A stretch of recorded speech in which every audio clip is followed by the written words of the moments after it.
vast lands spread around it are connected with centuries of our national history in a delightful, remarkable, and fateful way. Let's watch how a wonderful chapter of our history flows to the foot of this town where you are now present. 500 years ago, amidst a storm in the Indian Ocean, destiny guided the Portuguese to the enchanting shores of love, a serendipitous encounter that marks a pivotal point in the history of Colombo. The captain of the Portuguese naval fleet, Lorenzo de Almeida, sponsored an unusually large mango tree. Its branches lush with leaves and barren of fruit. Colombo, once known as Colombo, derived its name from this humble mango tree.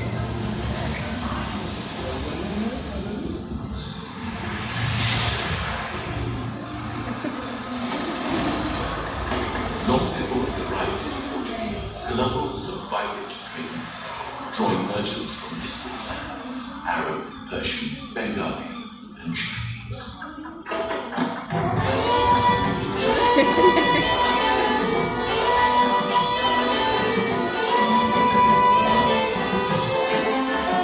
In the middle of dense forests, marshy land, and rivers that surrounded Colombo, messengers lit upon fire, its smoke heralding the arrival of strangers from distant shores to gain boarding about the faith of Corte. Reports of the newcomers reaches the king's court. Dear Lord, a very white race, clad in iron, has landed on our shores. They are eating white rock and drinking blood, drinking gold for their dreams, and their firearms seem out of this world, my king.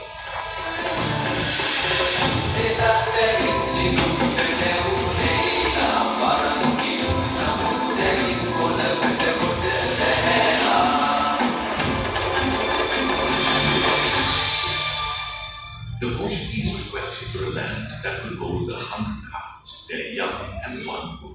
A seemingly harmless request to which the king reluctantly agreed.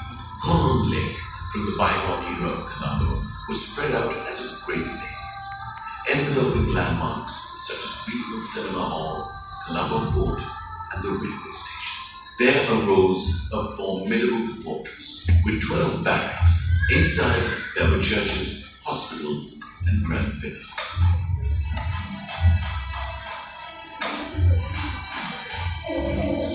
The Portuguese soon conquered Corte.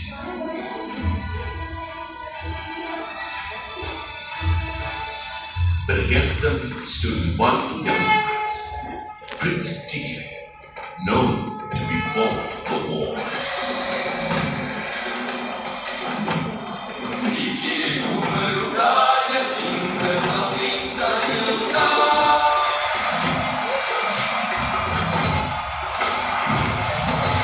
The moat around the fort obstructed attacking the fort, so Prince Tigre cut a canal to divert its water. Today, it is known as San Sebastian Canal. Prince Tigre was a formidable fighter against the Portuguese powers.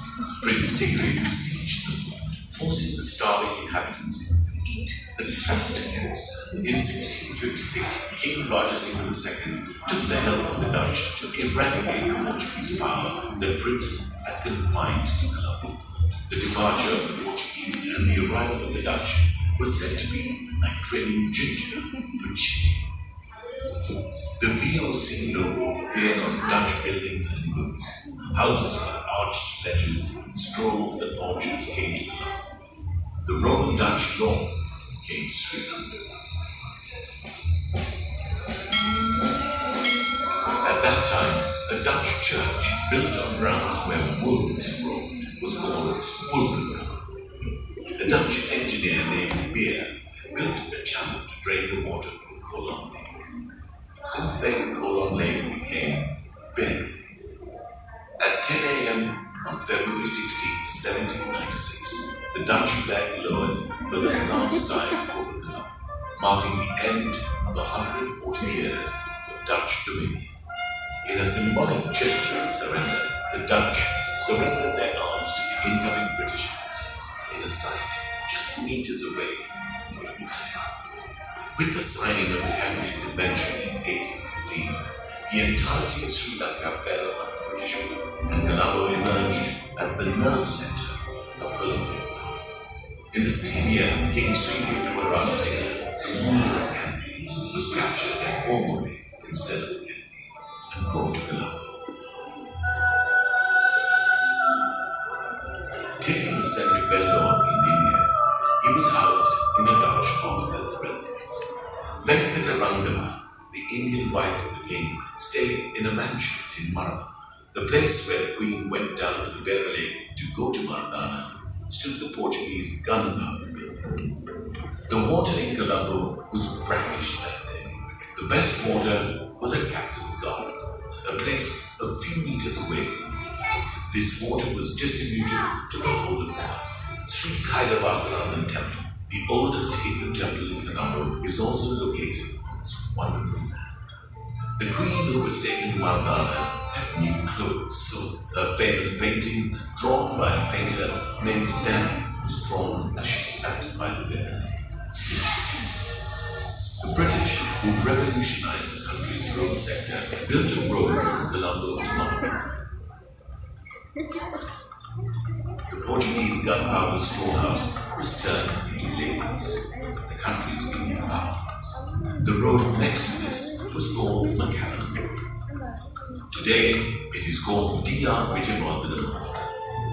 Mr. D.R. Vijayawardena brought the last mounted flag from England and published in his newspaper for recognition. Inspired by this, the national flag of Sri Lanka was born.